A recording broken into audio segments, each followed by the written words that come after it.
All right, folks, it's Tuesday, y'all. It's about to go down.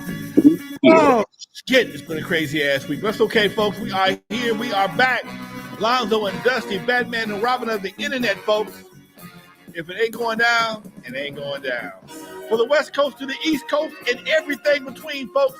From Eve After Dark to concerts in the park, you're live with your boy Lonzo, the godfather of West Coast hip hop. My Robin to the Batman, my Kato to the Green Hornet. What else? My Casey to the JoJo. Much love to you, folks. What's up, Dusty? And hopefully, if you decide to go on tour, the new Yella of the group. No, I'm just kidding, man. What up? Hey. What up, Lons? Man, don't think I ain't thought about that shit. same skin tone. I can rock a Raider hat. We can make it happen, man. You said you had a crazy week, huh? Oh, yes, it's been one of them days. It's been one of them weeks. You know, sometimes you get car tripping, you know, just miscellaneous bullshit. That's all. Oh yeah, life. I got life, and you know, you be shit, it's life, and that's right. Anyway, yeah, I'm good. I'm happy. I can't complain about nothing. Fighting the last in my throat, man. Damn it, I don't know what it is. I've been coughing up that phlegm for the last 4 days. So anyway, and I ain't sick. I was, but it's coming around. Anyway, that's too much information. Talk to me, Doc. What up to the chat? Before we get started, I'm asking everybody to hit that like button before you get nice and comfortable. We have a great show today. What we're going to do, Lonzo, I want to dive a little bit deeper into your Dr. Green Thumb interview from a couple of weeks ago, because we just touched the surface last week, and there's so much West Coast history in that interview. You dropped so many gems. So there are a few more things I want to discuss. And of course, if anyone has any questions for the godfather of West Coast hip hop, Alonzo Williams, post them in the comment section. I will copy and paste them, and we'll get to them during the second half of the show. But let's talk about this Dr. Green Thumb video, Lonzo. I watched the second half of it. I can only watch maybe the first hour and a half, and then I'll watch the rest of it after when I had some time. But you mentioned most of your early mentors were blues musicians. Yeah. Can you go deeper into that? And you also mentioned R&B artists didn't really own their publishing, but a lot of blues guys did. Did I hear that correctly?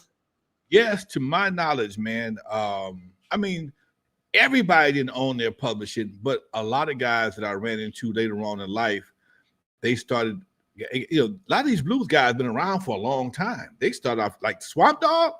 He was started like 16, 17 years old. He was little Jerry Williams, okay? And, after 10, 15 years of being musically and sexually, what am I saying? Being abused from a musical aspect in a sexual term, shit, you learn shit, okay? You learn. And he learned how to run his own label. He learned how to make sure it's publishing and copyrights and straightened out. And a lot of these guys would share the information because it was all they had was each other. We talking about the 60s and 70s. So a lot of these guys would get a record deal and then fall off and go back independent and then realize they had certain rights that they didn't have when they were at the major.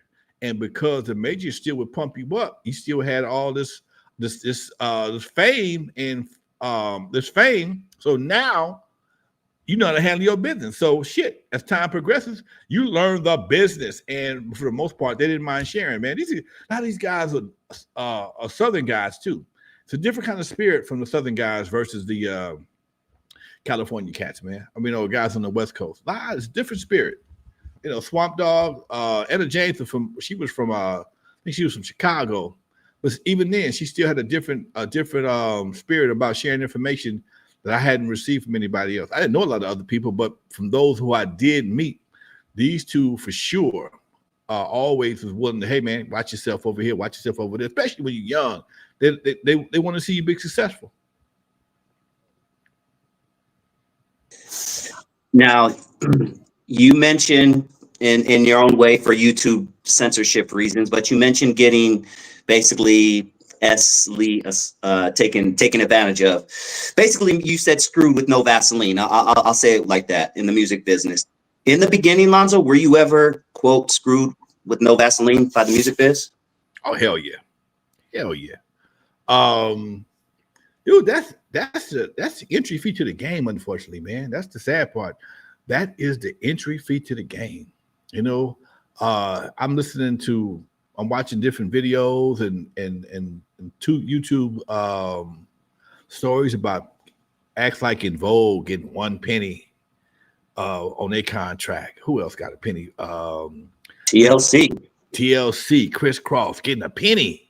That means nobody has no respect for your talent. None. And because people are going through these contracts blind, you think, and for the most part, if somebody gives you a contract, gives you a deal, you think you've made it. And even in my own my documentary, N.W.A, Cube said when he got his first record deal from Sony, it was only a single deal. He thought he had made it, and people are blind to what they're signing.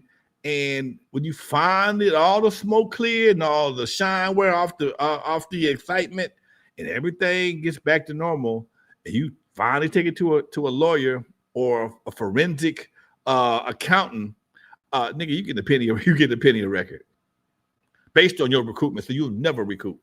And a lot of times that is the issue. And Thank you, Rad 7. Much love. Much love, Rad 7. And a lot of that comes from the fact that record companies know that depending on if they make your record sales blow up, you're going to get your money on tour. But that's not the deal. That's just how they started to shift, especially in the 90s. It's been that way for a while, but as people started to get other opportunities to make money, the contracts got even more vicious during the 90s and the early 2000s because people getting movie deals, they're getting soda deals, they're getting energy drink deals and perfume deals, and the record company gets none of that money. But then that's how you get to the 360s, because folks are like, hey, man, shit, I want some everything. I just don't want your record sales. I want some of everything. I'm going to give you a big old fat ass advance, and I'm going to give you some, but I want some everything. Was there an equivalent back then in the 80s, 70s, 80s of the 360 deal, or is this that kind of a newer concept? That was a newer concept. That came, I think that was Leo Cohn. Allegedly, that was Leo Cohn created something like that because he saw artists blowing up, and they was, even if they got dropped, they were so popular as artists, shit, they could go in the movie business. Everybody got movie out. Everybody's got a movie out. Everybody's tried their hand at movies. Outkast, LL, Ice Cube, Ludacris, Master P, everybody. 50 Cent is a master of movies now. But that don't help the record company now. The record company helped him get the popularity to be visible enough to get a record deal. I mean, to get a movie role. And that's how they feel. Well, you owe me, so I'm on some everything. Well, you took everything I had to get you. You took everything that I was making and kept it for yourself. So what do I really owe you? That's how the artists feel. So you're always going to have a beef between artists and record companies. Now, from what I understand, and please let me know if I'm wrong, but back then, and maybe even now, labels were signing artists for 8-album, 9-album, 10-album deals. I mean, New Edition is one that just pops up in my head. From what I understand, that was the case. But why do you think labels did that back then, or now still? Well, back then, artists were a lot more competitive, man. You usually got better as you stayed on the label longer. You came into your own sound, you came into your own style, and your popularity increased. Thank you, Rad 7. Got them taxes in, boy. I ain't mad at you, Doc. Much love to you. Appreciate you. Record companies assumed that at some point in time you're gonna get better, popularity is gonna go up, so they got you locked in 7-8 records, and they always got the option to cancel your ass. Just because you got a 10 record deal don't mean you're gonna make 10 records. They got options. That's the magic word, options, and most of those options are at the discretion of the record company. That means it's up to them. They want to keep your black ass in that. You're always disposable if you have no value. But if you not have no value, if you have value, they can retain. And here's the bad part: if you have value and your value increase, don't always mean your contract going to increase. It may, but if it does, not by much. Okay, that makes a lot of sense. Now, you signed your first big label deal was a 1-album deal, correct? Yes. No, actually, it was a 4-album deal. Oh, it was. Talk about that. problem did. We had a deal with Sony Records, and first deal was 100,000, and if we just stayed on there, we'd have got bigger advances as we. That's perfect. This is a perfect example of what I just said. Got 100,000 out the gate, and as they retained our contract for extended it, they had to give us more money, like maybe another $50,000 plus, based on previous record sales. If we just flatlined and just made enough money to pay our royalties back, cool. But if we did some real numbers, we can get more money. But again, all it does is put you back in debt to the record company. Yep. Let's get to Rat 7's question, and thank you once again for the 2 donations. Really appreciate it. And if anyone out there is feeling a little giving, you got a few extra bucks on your taxes this year, there's a little $sign right below the chat. Hit that $sign and shoot us a few bucks for the channel. We really appreciate it. But Rat 7 has a question that we talked about before, but since my man shot some money, let's talk about it again. Zoe, who was that lady that didn't tell you that label called to give y'all the money for West Coast record distributors? And are you still pissed about that? And give us a little recap pre that. What happened before that, before you break it down the story? Well, the story goes like this. We had did the Compton compilation. I did that with a partner of mine. He had a label called City Fresh Records, Charles. And the compilation was it just came out. We got a call from Toby Emmerich. He's a big wig now. Look him up. He's he's right there with Harvey Weinstein and all them cats right now. He was a youngster. He met us over at the Beverly Hills Hotel, and on the way over there, they called us again. They called us. We rolled over there in his Porsche. And we a little nervous, but we happy too. We nervous, but we happy too. And the deal was anything past 75,000, we good. Okay. He offered us 100. The meeting didn't take 30 minutes. He was in a hurry. Hey man, look here, fellas. I heard what you guys are doing. I think it's a great project. I want to give you guys a major deal. We're thinking 100,000. I'm kicking him under the table. He kicking me under the table. I'm kicking him. He kicking me. I'm trying not to smile. I'm trying to put some Compton on it. 100 could work. I think we do 100. Okay. We trying to stay. Nigga trying to fight. Soon as he left that table, we got to the parking lot. Nigga, we were dancing like bitches. Oh, shit. We was clowning. And we made the mistake. We made the fucking mistake of going back to the office and sharing the information with our so-called partners. Remember what I'm telling y'all, folks. Everybody that you in business with ain't always happy for you. Okay? Just like my partner was telling me about a friend of his told folks he was getting out of jail, and they set his ass up. He got another 6 months. Anyway, same thing here. Same basic principle. So we happy. We about to get this $100,000, and we finna pay these fellas. We gonna put about a quarter a piece in our pocket after we pay everybody. It's all good. Album's paid for already. All we gotta do is get in the masters. And that Monday morning, she said, "I'm gonna give you a call on Monday morning, and we'll start the paperwork." Cool. Weekend was good, man. We celebrated, went to Harold and Bells and hung out and shit. Just say, man, we finna be all right. Monday morning, I go to my office. My boy calls, "Hey man, I got a dentist appointment. I'll be in a little bit late." Watch the phone. And all day long, in between this dentist call, he's called. Hey man, they call you? Nah, man. I'm there. I ain't left. I went to McDonald's one time and got me an egg McMuffin and orange juice. I never forget long as I live, because there was a McDonald's across the street from West Coast. And I'm there all day long. He gets in about 12:30, 1 o'clock. I say, man, they ain't called. It's still early though, so we figuring, yeah, it might take a minute. 3 o'clock called, 3 o'clock come, they ain't called. 4 o'clock, 5 o'clock, we go home. And we confused, but we still optimistic. Confused, but optimistic. And we never heard from him. And we confused as shit. Because the deal was done. Shook hands, money was spent mentally, already told the fellas we got this money coming, and the call never came. And I never saw Toby again. Trying to get these guys on the phone it's ridiculous. It's impossible. And I never saw him again. And we just kept on pushing, man. We kept on pushing. And years later, I'm talking 10, 12, 13, maybe 15 years later. This happened in like 89. I'm paying my cable bill over at Spectrum over in Culver City. And I see a young lady that used to work for us. Used to work for it was Egypt's girlfriend. And I saw her get out the car the whole 9 yards. And she stepped right behind me. And I'm, hey, what's up, Lisa? And you could have swore she saw a ghost from hell. And she started fumbling. I gotta go. Oh, I left my checkbook in the car. I'll be right back. And the bitch jumped in her car and took off like it was like a bat out of hell. Like, what the fuck was that all about?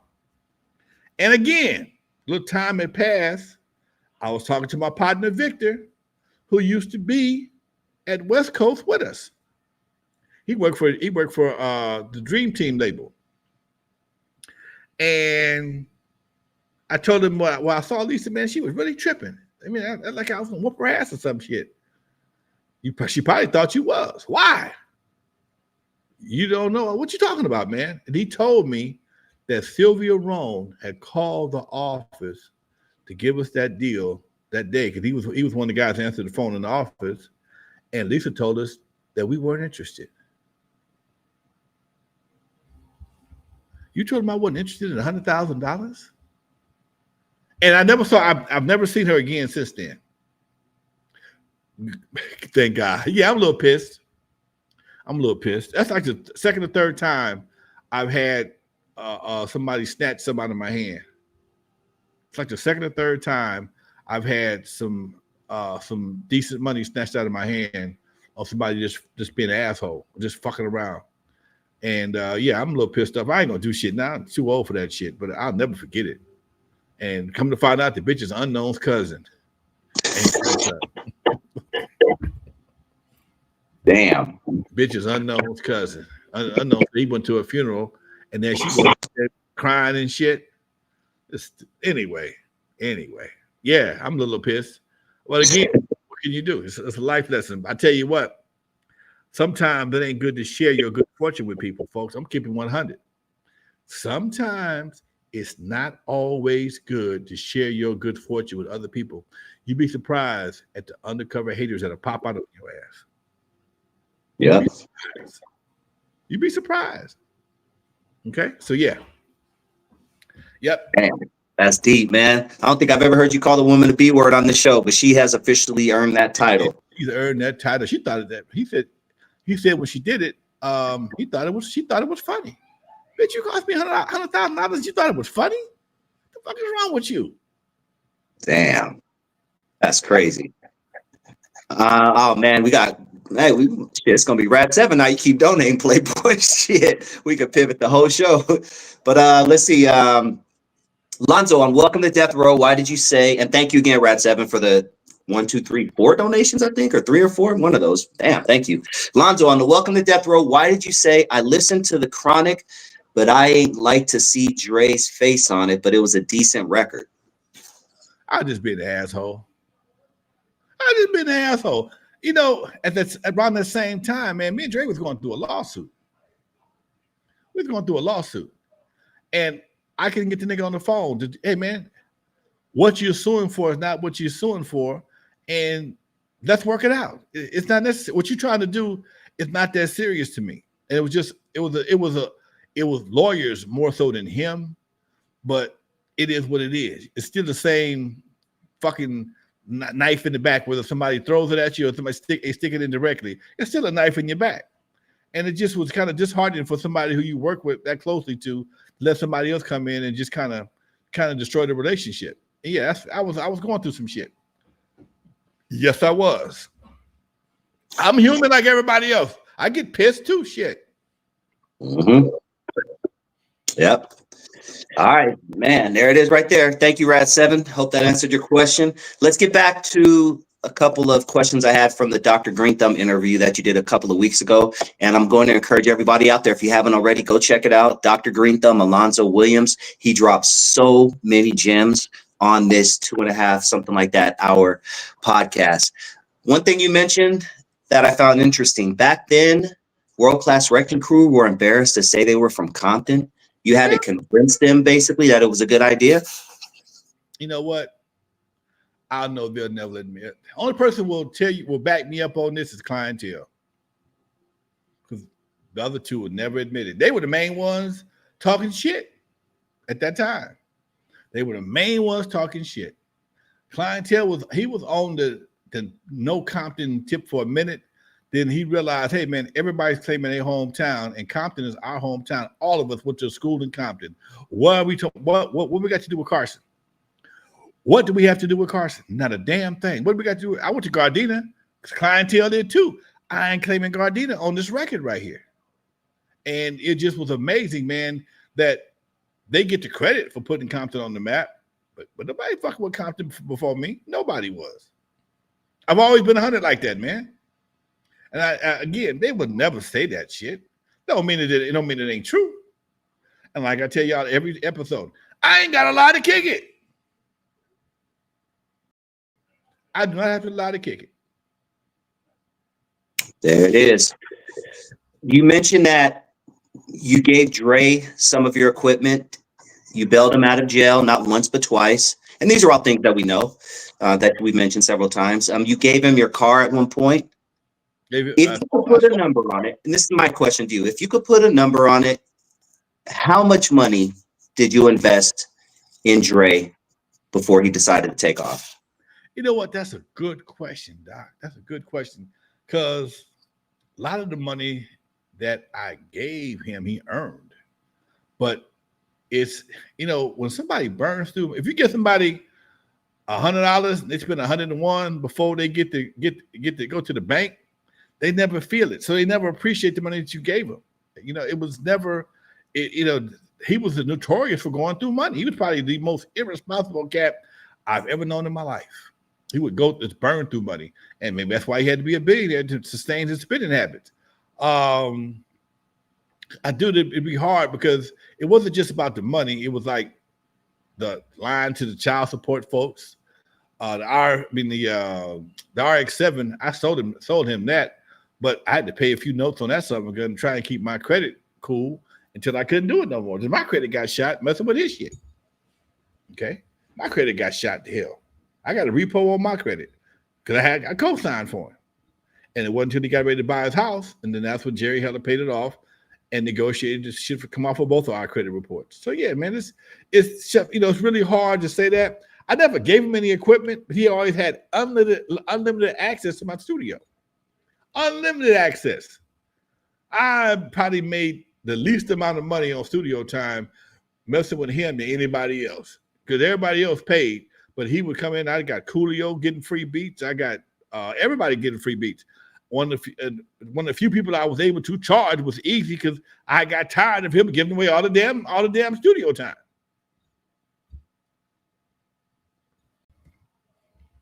Man, you're getting that gold here tonight, ladies and gentlemen. Pay attention. This is that real West Coast hip hop history.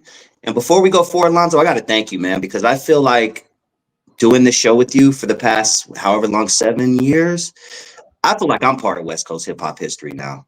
50 years down the line, when you and I are long gone, this information is still going to be out there. So I want to thank you, man, for allowing me to be part of history. Real talk. This is history, man. The shit you were saying on Dr. Green Thumb, straight history. And I'm glad for technology that allows me to be able to share this information. Because like you said, one day I ain't gonna be here. And this shit's gonna be around a lot longer than I will. And those who really want to know will have some kind of framework to base the story on. And one thing about me, and if anybody knows me about this show, like I said a second ago, I'm gonna say it again. I ain't got a lot to kick it. I have done so much shit. Thank you, Johnny. Good looking out. Damn. I forget the shit that I've done most of the time. And my buddy was telling me something the other day. He says, man, I never heard that before. I said, you never asked me. Okay. You never asked me. And it's not so much that I forget. It's just certain people are able to trigger certain things that takes me someplace that I forgot. Hey, I've been over there too. Thank you, Johnny, man. Shooting us another $4.99. Really appreciate you. Let's get to his question. If you donate, your question goes right to the top. So we skipping everything, getting right to you. This is a good question, man. Let's break down Michel'le a little bit. He says, how did you know when Michel'le and Dre started dating? And is that her real voice? I didn't know. Well, you know what? What I did not know is they were dating while she was around here. Cause I ain't gonna say I didn't allow it. She was a youngster. She was like 17. And I ain't never been on that shit right there. I can't co-sign it. I can't co-sign it. And she was giving me the Google eyes. I'm like, nah, we're not doing that right there. Nope. And next thing I know, after she left me, her and Dre became an idol. Okay. They might have known Dre like I do. Shit. He was knocking it down, allegedly was probably knocking it down before she left here and her 17th birthday. I ain't gonna say yes, I can't say yes for sure, but I know him. He ain't gonna wait. He ain't wait for no candles to get blown the fuck out that close to her birthday. Because it was right around her, right. She just graduated high school. So her birthday was very close. But I knew I couldn't do nothing. That's for damn sure. And I've never been into young girls like that. I never have had attraction to young girls. So it was like a daughter situation, a niece, or whatever you want to call it. But for me personally, it was off limits. And when I get what's the question again? Oh, the second part. Is that a real voice? Tell us how you realized that was a real voice. When she was brought to my house for the first time by a brother named Smooth. I ain't seen Smooth probably since that day that I can recall. She was quiet as the church mouse. And she sang. I finally coached her to sing because I was about to get up and throw them both out of my studio because she was bullshitting. And after she sang, she had her back turned to me. She sang her ass off. And then she finally got comfortable and turned around and looked at me. And then I asked her how long she been singing. That's when she hit me with the 1-2 punch. Oh, shit. And he dropped his head. I didn't drop my head. I'm like, hey, shit, that's a little different. I'm thinking cartoons. I'm thinking fucking commercials. I'm thinking anything but embarrassment. But that's how my mind works. And yeah, man, that's the problem. It's not a problem. That's not a problem. She can sing. But for everybody else, it was a problem. It never was a problem for me. And yeah, that is her real voice. And I'll answer Marlon's question because I know this for sure. On Eazy's intro to Eazy Does It, is that Michel'le's voice or an actual kid voice? That's definitely Michel'le saying Eazy. Yeah. Hey, Eazy. Why you wear your clothes like that? Some shit like that too. Yeah. Yep. That's definitely Michel'le. Let's keep it on Michel'le for a little while. She's an interesting person when it comes to hip hop, and she was there from the beginning with the crew. Break down some of the inconsistencies of the documentary where you and her met. What really happened. When you met her, and kind of talk about how you coached her through the beginnings of her career. It was at that time, dude. I had so many people coming this way. It was ridiculous, dude. It was ridiculous. And when I met her, I didn't jump on the right one. I'm a pretty loyal cat. That's a Gemini trait. I'm a pretty loyal dude. Mona was my girl. That was the one that I was working with. I wrote Turn Off the Lights with Mona in mind. And when she wasn't available, now I got to go business mode. Hey, who's next? And she was in the dugout. She was in my mental dugout. I called her up. She answered the phone. She's at her grandmama's house. Grandma lived on 39th in Normandy.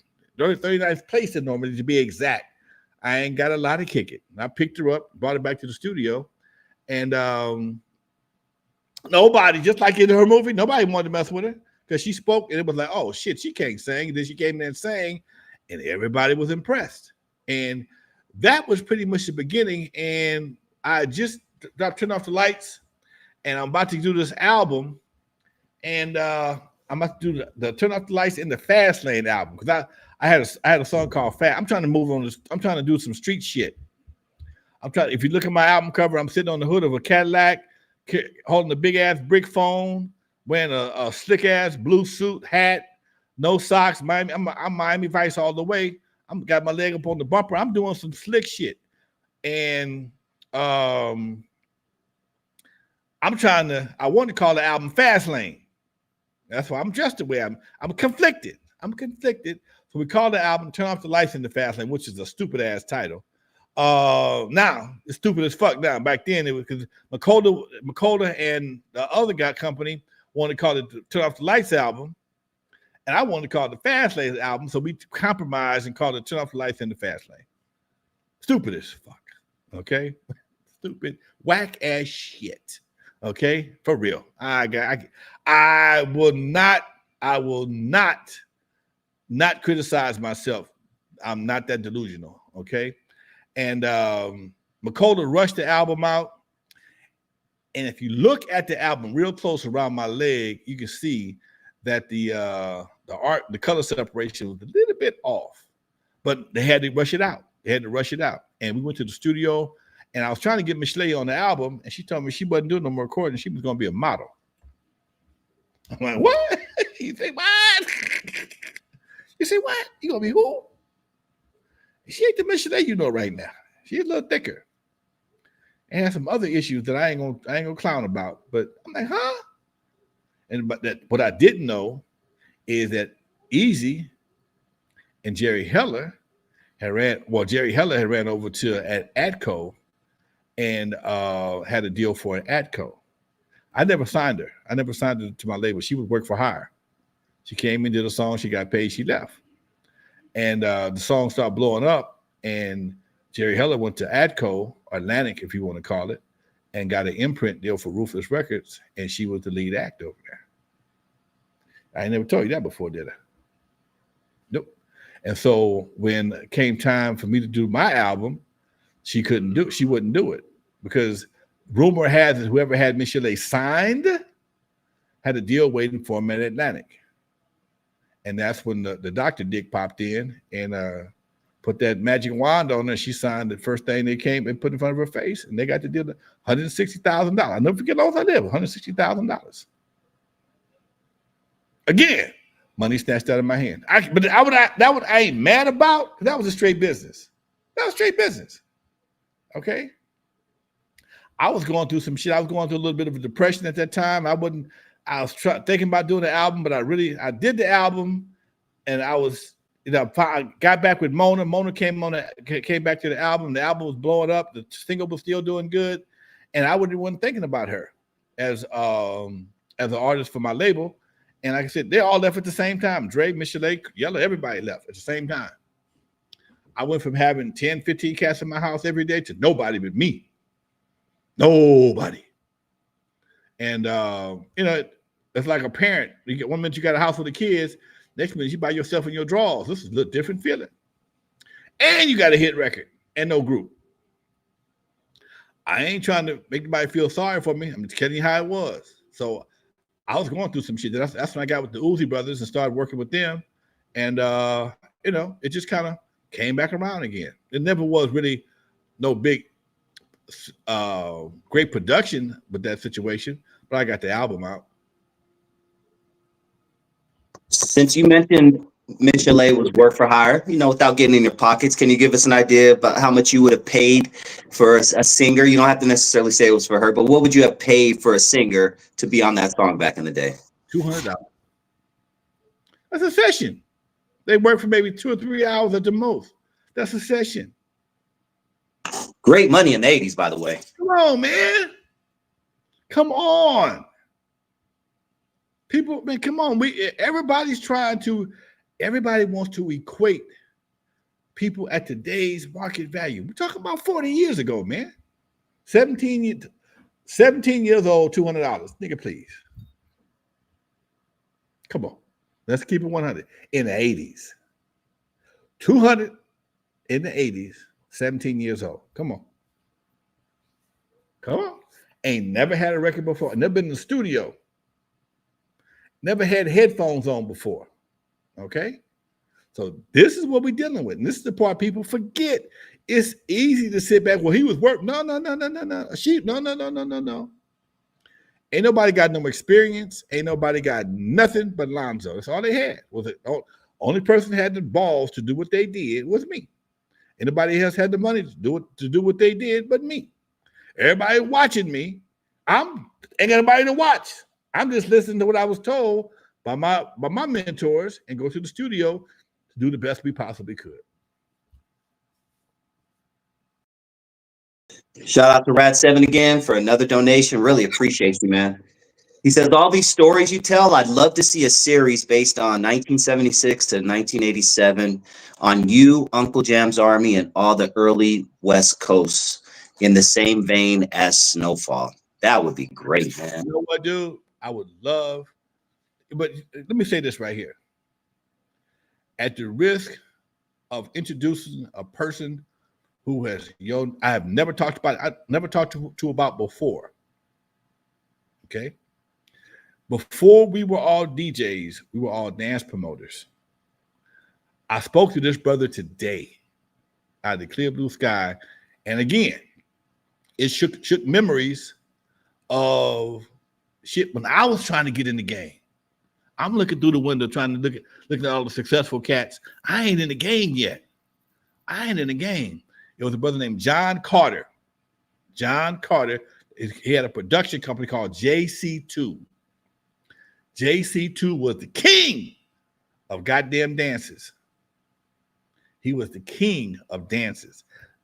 Dances was the hustle of the 80s. I mean the 70s. We didn't sell dope because dope was too expensive. You couldn't sell dope in the 70s. Dope was high as hell in the 70s, man. 4-finger dimes, 2-finger nickels. 4-finger dimes, 2-finger nickels. And a key of cocaine was $30,000 plus. So niggas had to find a new hustle, and that was giving dances. And because the youngsters didn't have a whole lot to do, we had sock hops and stuff like that, but they'd be over at 10 o'clock, 9, depending on what park you was at. So by the time you got 18, 19 years old, you didn't have a whole lot to do. So we started giving ourselves something to do. Rashard Cobb. Where you at? What did he hit me with? What did he hit us with? Hit us with a 10-piece, man. Thank you. 10-piece with a biscuit. I ain't mad at you, Doc. So the party scene, and this is pre-disco. Pre-disco. Okay? We're talking about 73, 70, 72, 73. Maybe, yeah, 73, 70, yeah, 73, 72, 73. I'm fresh. I'm just getting into high school. Okay? I graduated in 75. So, yeah, it's about 72, Doc. And the biggest promoter of that time was a cat named John Carter. His production company is called JC2. He had the Proud Bird on Aviation on lock with the big room, not the small room, the big room.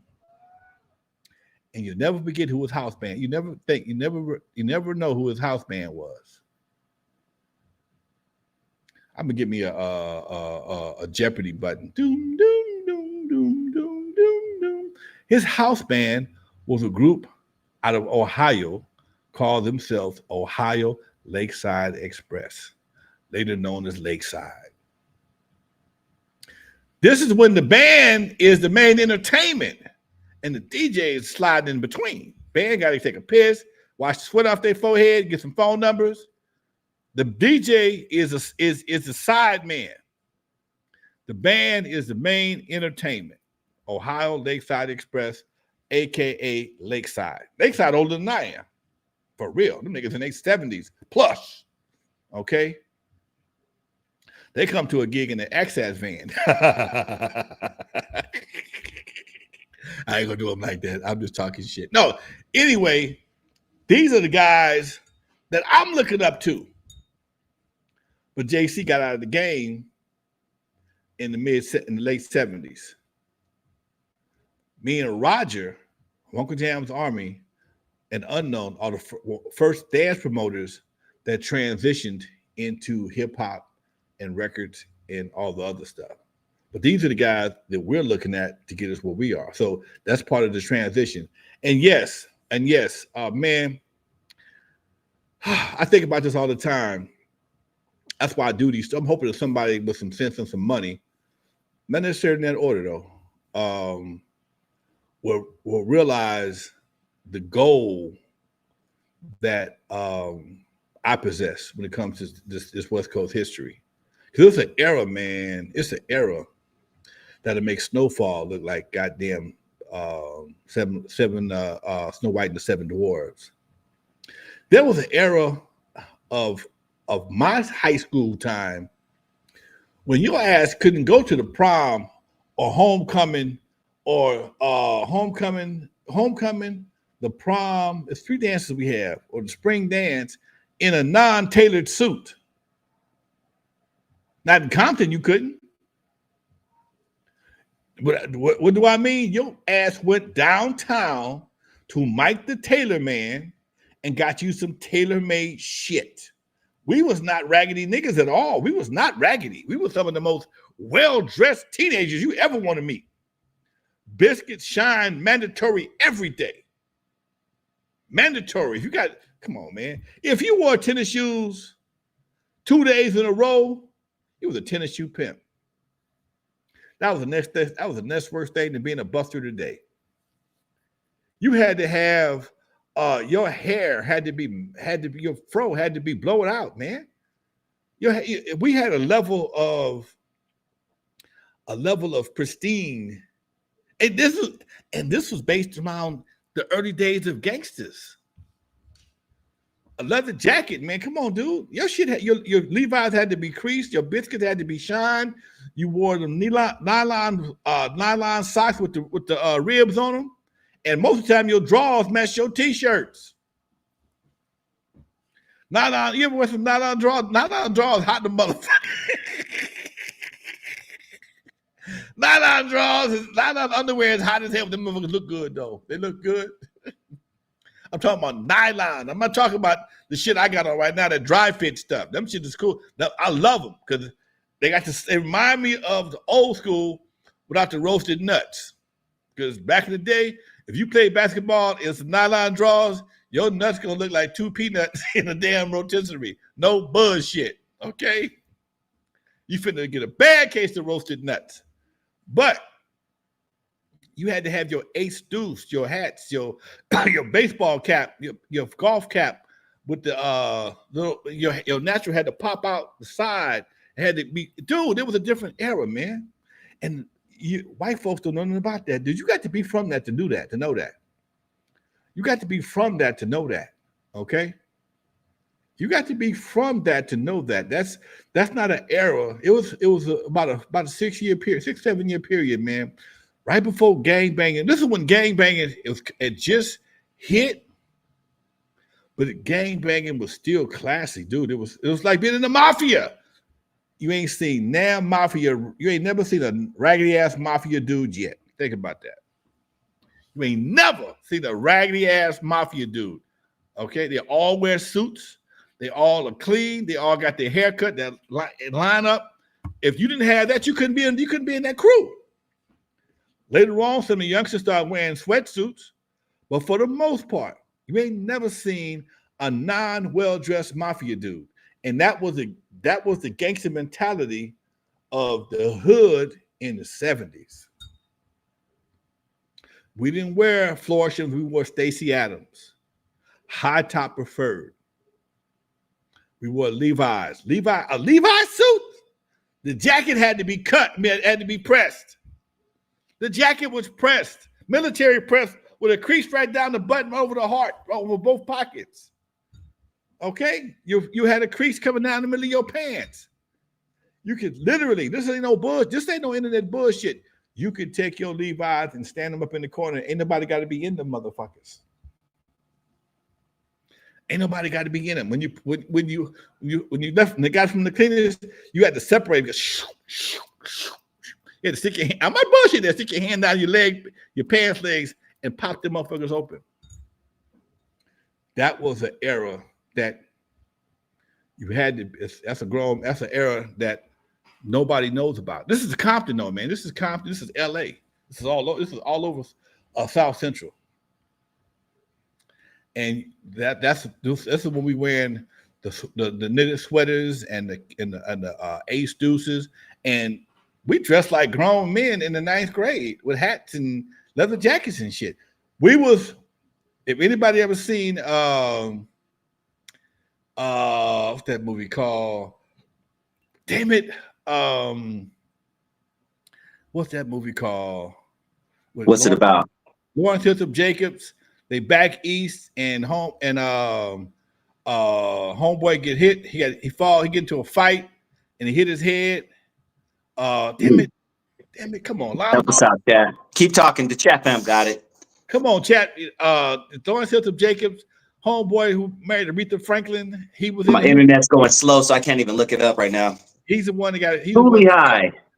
Cooley High. There we go. Sorry. R.I.P. Coach East. Yeah. Thank you, Isaiah Edwards. I had a senior moment right there, Doc. Yes, we was Cooley High only clean. All them niggas who started Cooley High, we had them all, but we had a upgraded level of clean that they didn't have. They were a little dingy.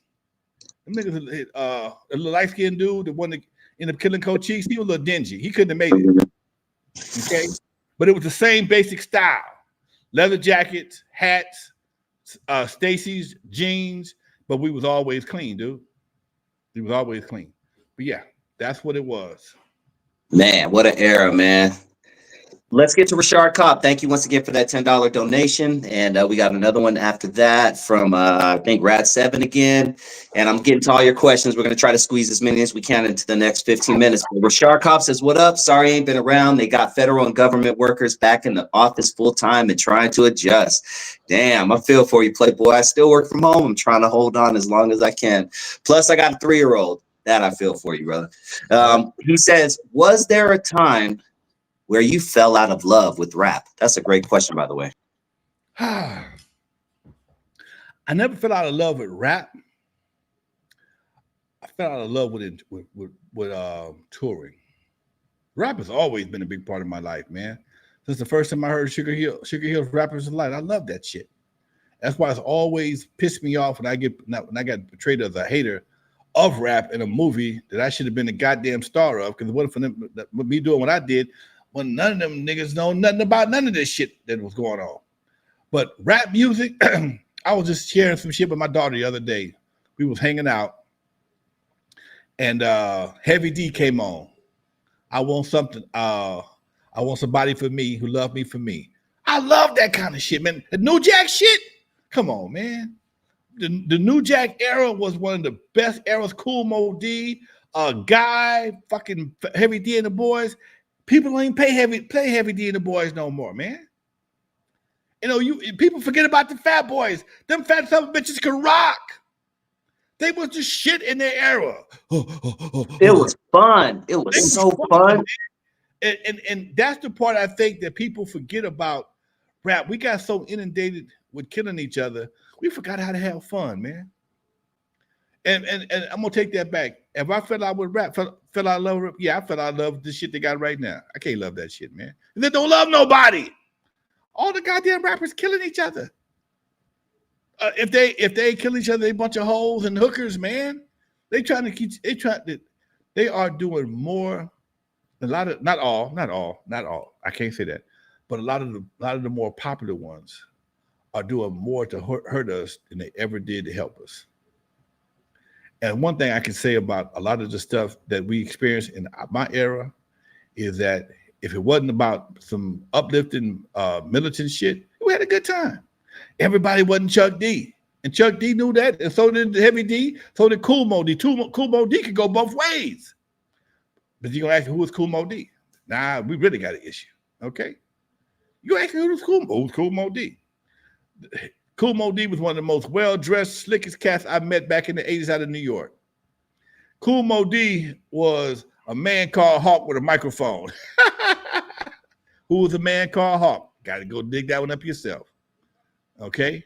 He wore them shades. He had them leather jackets. He always had on something leather. And when I met the brother at the Jack the Rapper down in 87, we locked in, and we still cool to this day. Because he always stayed true to him. I'm not wearing no tennis shoes. People want to see a show. I can't just throw no tennis shoes and walk on stage. Cool Mo D was a damn fashion icon back in the day. And and he was of that cool, he was of that New Jack era. He got into a battle with LL Cool J, and I think LL might have won. LL was more street. He was more aggressive. But when lyrically, he couldn't fuck with him because Kool Moe Dee is a very intelligent individual. Very intelligent. But just aggression-wise, I think he might, because what LL was representing at that time, it was more, it was moving, hip-hop was moving towards that at that time anyway. And, it just was a great era, man. So, yeah, did I fall out of love with hip-hop? Yeah, probably, with rap, I probably fell out 2024, when me and Dusty started having a report every week for damn near 52 weeks, somebody dying. Yeah, I fell out of love with that shit. Yes, I did. I fell out of love with reporting on young men dying from art that we all grew in love. It's a damn shame. Someone wanted to know where I got my shirt from. I couldn't even tell you. I have so many shirts, but I'm sure if you go on Google, Amazon, or somebody will send you one. It's just the N.W.A logo on a black shirt. That's pretty much all it is. So yeah, I can't tell you where I got it from. I'm sorry. I go to thrift stores. I go to vintage places so I don't know. Sorry. Let's see. Lonzo. Boom, boom, boom. Thanks for all the stories you guys share with us. You're very welcome.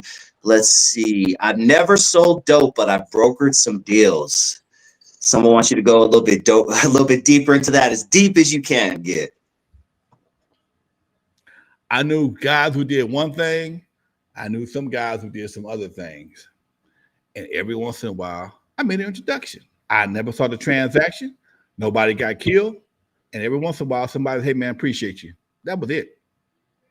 I knew Eazy. I knew guys that did things that he liked, and that he did. He knew somebody that needed something. Hey, man. Because I was always trusted because I was not in the game. I knew both parties, and I was just like the person, hey, man, he cool. If I say he cool, he cool.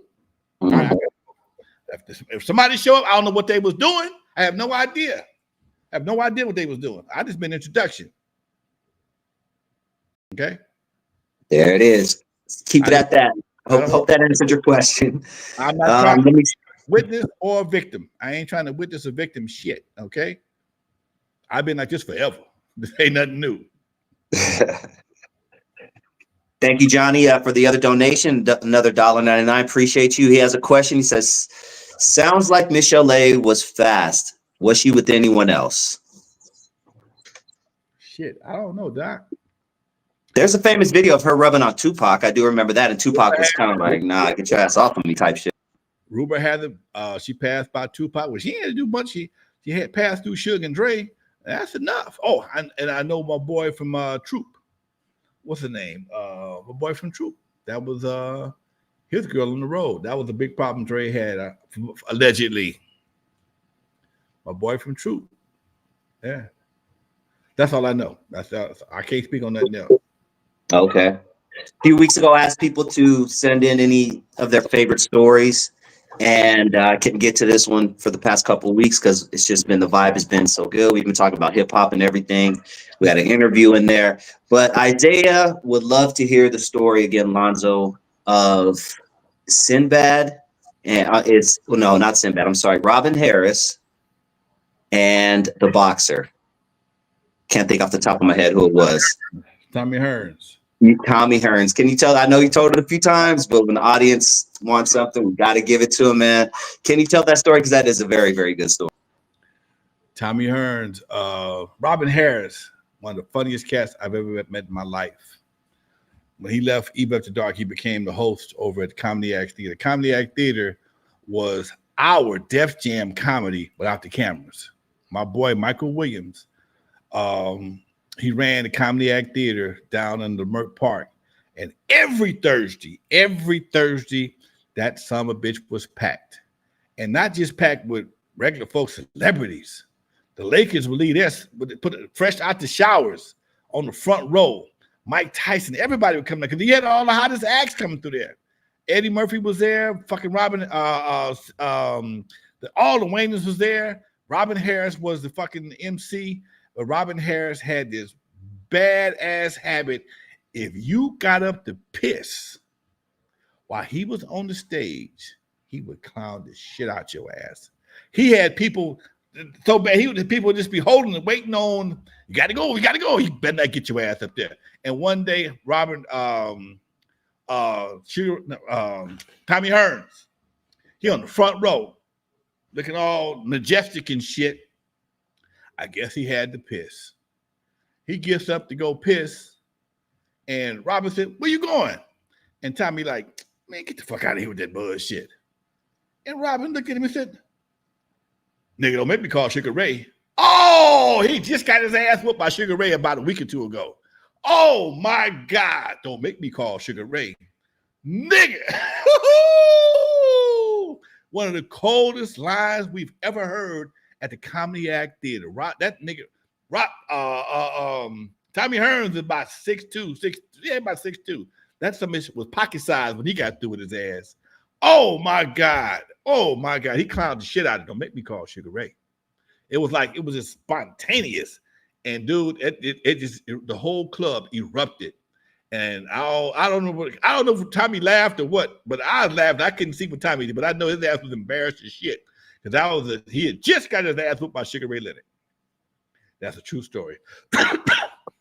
Isn't it crazy, Lonzo, how no cell phones back then, very limited video cameras, if any, but you have this memory, this 3-second memory of something, whatever, 40 years ago, and it's still embedded in your head, man.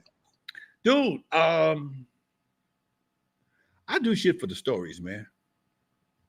I'll go someplace and don't know where I'm going sometimes just for the experience. And when I go for the experience, I'm recording because I want to be able to tell people what I did that day, what's going on. And to go to the Comedy Act Theater to see Damon Wayans, Keenen Ivory Wayans, Arsenio Hall, Richard Pryor, Jay Leno, all these cats was there. They was broke. You didn't know who was going to be a star. You go to the Comedy Act Theater on Thursday. 2 or 3 months later, this motherfucker's on Johnny Carson. God, I just saw this motherfucker the day at goddamn Michael's Club. It was like that. D.L. Hewley was a regular over there. D.L. Hewley, what's his name? My boy, T.K. Kirkland. He had just stole Eddie Murphy's brother's watch. All this shit was going on at the same time. All this shit was going on at the same time, man. And it just was a fucking era that people, man, y'all don't understand. We leave the Comedy Act Theater and go someplace else in Beverly Hills to what the place was called. It was called Larry Parker's. Place called Larry. Yeah, Larry Parker was an attorney too, but it was a restaurant on Beverly Boulevard. Larry Parker's, man, and that's something stayed up to 4 o'clock in the morning. Ain't no telling who might be up in Larry Parker's. Ain't no telling who's gonna be up in there. Ain't no telling. Eddie Murphy might be in there with some broad. Prince might roll up in that motherfucker, man. Prince would be at the Paradise 24 at any given time. Prince, Mike, all of them would be up in that motherfucker. They'd be in the VIP room, but you can tell they was there because you couldn't get nowhere near the goddamn thing. And bitches been you see them come in there, and and all of a sudden security guards got it blocked off. But when they was in the building, they can't get but 1 or 2 girls at one time. Shit, it's gonna be a lot of leftovers. Hot leftovers. Yeah. Okay. And the wrecking crew said, "Oh, are you a wrecking crew? You'll do. I'll play my role." Any questions we didn't get to, we're going to get to them next week. I promise you guys. But Rad7 has one more question, and he just donated like 1 minute ago. So we'll get to it and end it. Were you around when they filmed Hollywood Shuffle? Yes and no. I was around, but I wasn't anywhere near it. Most of the people that appeared in Hollywood Shuffle, in fact, everybody that appeared in Hollywood Shuffle was at Comedy Act Theater, from John Witherspoon to Marshall Warfield, Honest John. Everybody was around. I don't even know where they filmed it at, tell you the truth. It might have been filmed in LA. I think it was. I just wasn't a part of that, you know. I saw it, it came out. I heard about the movie because Keenen Ivory Wayans had it was Robert Townsend had him and they wrote it together, but then they maxed out a bunch of credit cards to pay for it. I heard that's real shit. They maxed out a bunch of credit cards to pay for it. It was already a buzz on the street. I never saw the production, but I knew the story even back then. It's real shit. Good stuff, man. Appreciate everybody out there. Any last words before we hit them with that outro, Lonzo? Oh man, I got a call yesterday. My boy Eazy said he's gonna join us next week. Yes, sir. Derek, that's another one of them Kurt Walker hookups. He couldn't. He was supposed to do it today. I was gonna surprise you, but I called him yesterday to confirm. Said he getting some stuff done on his mouth. He might not be right, but he'll be ready for next week. We got that good. All right. Hey, folks. Hit him with that outro, man. For those who never heard of me, I'm the first one put Dr. Dre in the surgery, stuck Ice Cube in the freezer till he got cold on the eve after dark, 50-yard line to Super Bowl. In the movie Straight Outta Compton, they played me like a hater of rap. Don't believe that Hollywood bullshit because it was all cap. My history goes deeper than you will ever know. Just remember that N.W.A. stands for not without Alonzo. Peace, y'all.